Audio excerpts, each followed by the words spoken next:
So, first magre-register po muna tayo. Gagamit tayo ng username, which is Althea. Tapos maglalagay din po tayo ng password. Register.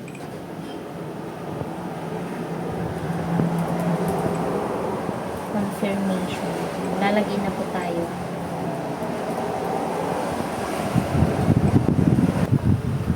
Ito na po yung pinaka main dashboard ng chatbot po namin. At ito po yung chatbot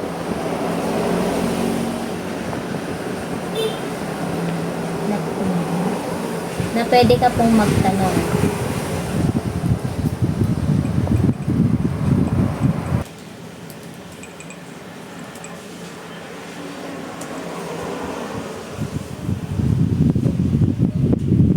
Log out po.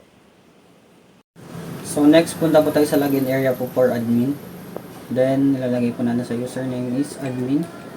And sa password, admin 123.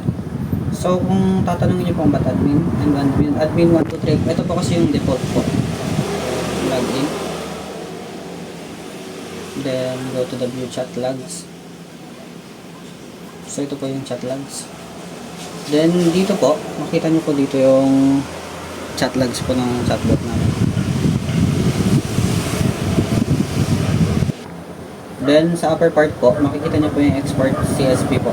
So, pag clinic niyo yan, mada-download po yan.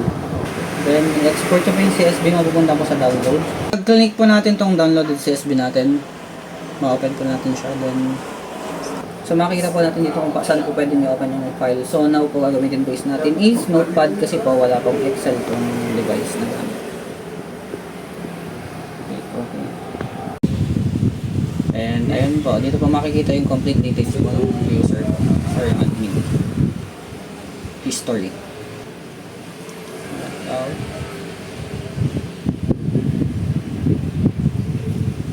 So, ang next naman po natin gagawin is mag-report po tayo sa admin.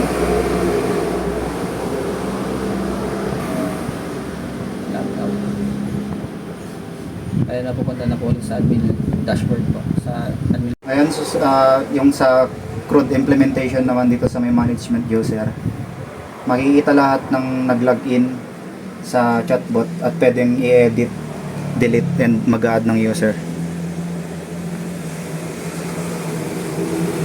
For example, mag-add tayo ng user and password.